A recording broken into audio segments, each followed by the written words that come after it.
রমজানের এই পবিত্র মাসে আপনারা শুধু মুনাফার কথা না ভেবে আল্লাহ তাআলার সন্তুষ্টি অর্জনের লক্ষ্যে কাজ করুন, তার আদেশ মেনে চলার চেষ্টা করুন।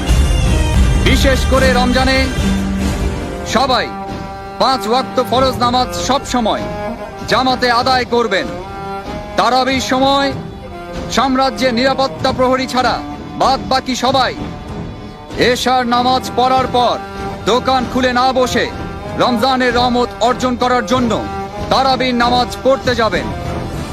যারা নামাজ না পড়ে দোকানে এসে ব্যবসা করবে তাদের কঠোর শাস্তি দেয়া হবে। প্রত্যেক মুসলমান ব্যক্তির নামাজ ও রোজা পালন করা সবচেয়ে বড় দায়িত্ব।